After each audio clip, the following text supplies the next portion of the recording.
Assalamualaikum warahmatullahi wabarakatuh. Perkenalkan, nama saya Murni Litasari, NIM 172111410 dari kelas HES 7H. Di sini saya akan sedikit mereview buku yang berjudul Dasar-Dasar Hukum Perdata Internasional karya Dr. Ari Purwadi. Yang pertama, bab 1, pengertian dan ruang lingkup hukum perdata internasional. Menurut Mokhtar Kusumaatmadja, yang dimaksud dengan HPI adalah keseluruhan kaidah atas asas hukum yang mengatur hubungan perdata yang melintas batas negara, atau dapat dikatakan bahwa HPI adalah hukum yang mengatur hubungan hukum keperdataan antara pelaku hukum yang masing-masing tunduk pada hukum perdata yang berbeda. Hukum perdata internasional terdiri atas hukum substantif atau hukum material, meliputi 1. Hukum pribadi, yaitu status personal atau status dan wewenang. Yang kedua, kewarganegaraan. Ketiga, domisili. Keempat, badan hukum. Yang kedua, hukum harta kekayaan. Yang pertama, harta kekayaan material meliputi benda-benda tetap dan benda-benda bergerak. Yang kedua, harta kekayaan immaterial. Yang ketiga, perikatan atau obligation meliputi perjanjian dan perbuatan melanggar hukum. Yang ketiga, hukum keluarga yang meliputi perkawinan, adopsi, perceraian, harta perkawinan, dan hubungan orang tua dan anak. Yang keempat, hukum waris. Kemudian hukum adjektif. Yang pertama, kualifikasi personal pendahuluan. Yang kedua, penyelundupan hukum. Yang ketiga, pengakuan hak yang telah diproses. Yang keempat, ketertiban umum hakim atau arbiter asing. Yang kelima, asas timbal balik. Yang keenam, penyesuaian. Yang ketujuh, renvoi. Yang kedelapan, pelaksanaan keputusan. Ketentuan hukum perdata internasional dalam sistem hukum nasional. Kita tidak mempunyai suatu kodifikasi HPI. Ketentuan HPI tersebar di berbagai ketentuan perundang-undangan kita. Misalnya dalam BW dan WVK, Undang-Undang Kepailitan, RV, Undang-Undang Perkawinan. Walaupun ketentuan HPI ini tersebar di mana-mana, tetapi ada juga wadah utamanya, yaitu Agreement Bepalingen van Wetgeving atau AB. Ada 3 ketentuan pokok HPI, yaitu pasal 16 AB, status wewenang seseorang harus dinilai menurut hukum nasionalnya atau lex patri. Ini dimanapun ia berada tetap terikat hukumnya sendiri mengenai status dan wewenang. Demikian juga secara analogi terhadap orang asing pun mengenai status dan wewenang harus dinilai menurut hukumnya sendiri. Pasal 17 AB mengenai benda tetap harus dinilai menurut hukum dari negara atau tempat di mana benda tetap itu terletak.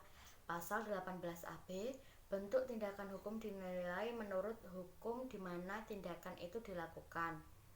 Jadi, HPI terdiri atas ketentuan-ketentuan penunjuk dan ketentuan-ketentuan mandiri.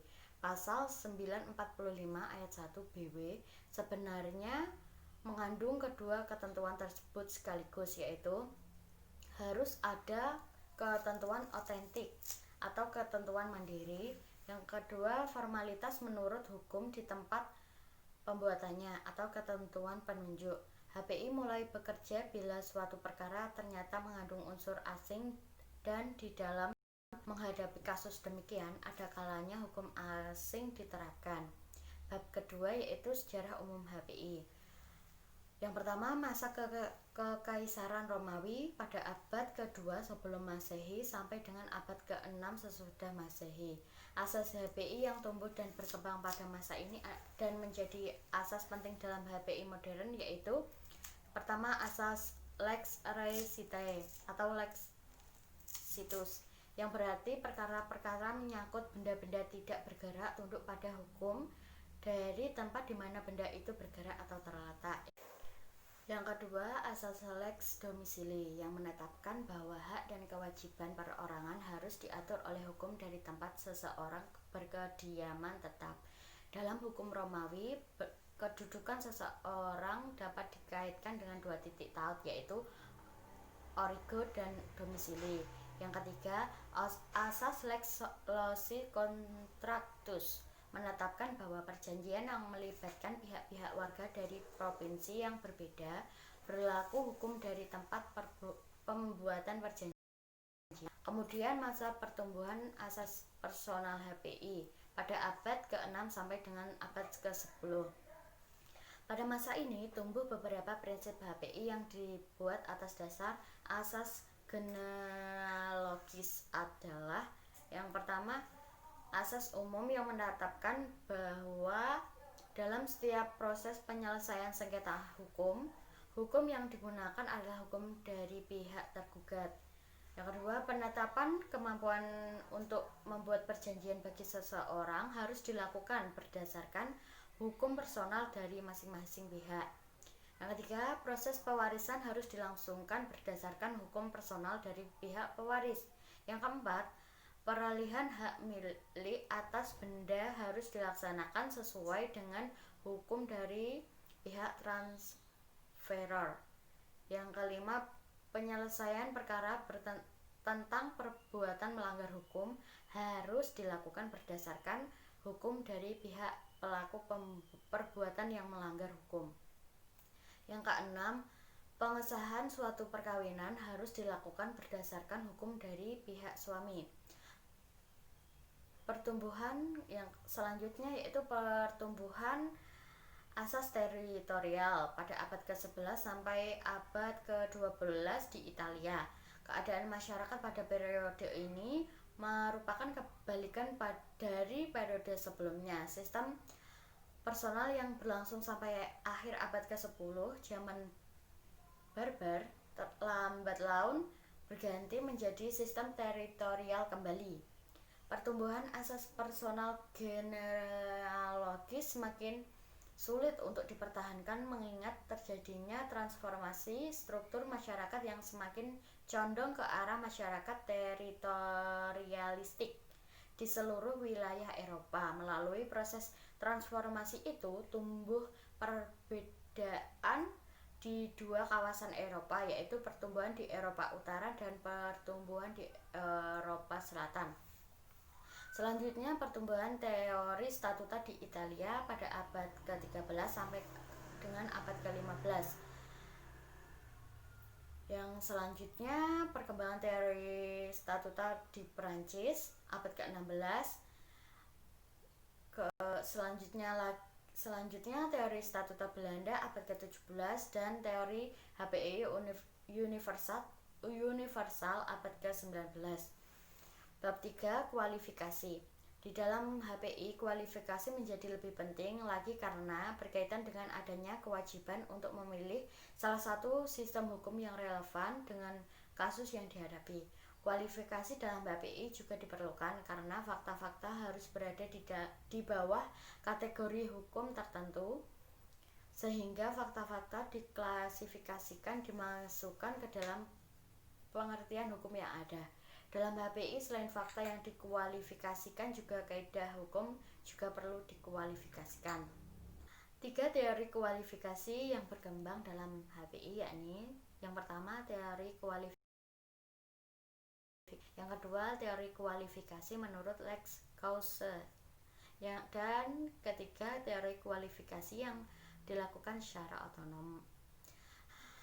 Kualifikasi masalah substansial dan prosedural. Masalah substansial berkaitan dengan persoalan hak-hak dan kewajiban-kewajiban yang telah dijamin oleh kaidah hukum, sedangkan masalah prosedural berkaitan dengan upaya-upaya hukum yang dapat dilakukan oleh subjek hukum untuk menegakkan hak dan kewajiban yang telah dijamin oleh kaidah hukum dengan bantuan pengadilan.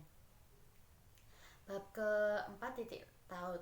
Definisi titik taut yaitu fakta-fakta di dalam sekumpulan fakta perkara HPI yang menunjukkan pertautan antara perkara ini dengan suatu tempat, dalam hal ini negara. tertentu dan karena itu menciptakan relevansi antara perkara yang bersangkutan dengan sistem hukum dari tempat itu. Bab kelima, renvoi. Renvoi adalah penunjukan kembali kepada hukum yang semula menunjuknya sebagai hukum yang harus ditetapkan. Dalam HPI tradisional dikenal dua jenis single renvoi. Yang pertama, remission atau penunjukan kembali, yaitu proses renvoi oleh kaidah HPI asing kembali ke arah lex fori. Yang kedua, transmission atau penunjukan lebih lanjut, yaitu proses renvoi oleh kaidah HPI asing ke arah suatu sistem hukum asing lain. Renvoi menurut HPI Indonesia. Menurut pasal 2 Rancangan Undang-Undang HPI Indonesia, apabila terjadi hukum nasional seseorang yang dinyatakan berlaku dan apabila hukum tersebut menunjuk kepada hukum Indonesia sebagai hukum yang berlaku baginya, maka hukum intern Indonesia yang berlaku. Berdasarkan ketentuan di atas, dianjurkan agar menerima renvoi. Dengan diterimanya renvoi, ini berarti pemakaian hukum intern Indonesia akan diperbesar. Hal ini tentunya akan memberikan jaminan yang lebih banyak lagi akan pemakaian hukum yang tepat dalam suatu masalah hukum yang dihadapi hakim Indonesia. Bab ke-6 yaitu ketertiban umum dan hak-hak yang diperoleh. Teori ketertiban umum berupaya membentuk pijakan bagi hakim untuk mengesampingkan berlakunya hukum atau kaidah asing di dalam perkara HPI yang seharusnya tunduk pada suatu sistem hukum asing.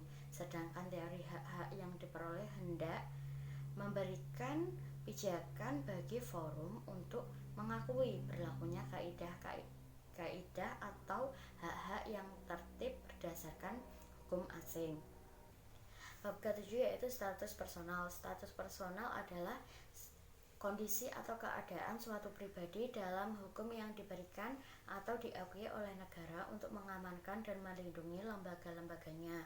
Status personal ini meliputi hak dan kewajiban, kemampuan dan ketidakmampuan seseorang bersikap tindak di bidang hukum, yang unsur-unsurnya tidak dapat berubah atas kemauan pemiliknya. Ruang lingkup status personal terdiri dari kewenangan hukum atau menikmati dan hilangnya hak keperdataan, kecakapan bertindak, perlindungan kepentingan perorangan atau kehormatan dan nama, hubungan kekeluargaan, hubungan suami istri, kekuasaan orang tua, perwalian, hukum keluarga, perkawinan, perceraian, pengesahan anak menjadi dewasa, pengampuan soal pewarisan. Bab ke-8 HPI di bidang subjek hukum. Ada asas yang berkembang dalam teori dan praktek HPI, yaitu yang pertama asas nasionalitas, yang kedua asas domisili, yang ketiga asas untuk penentuan status badan hukum.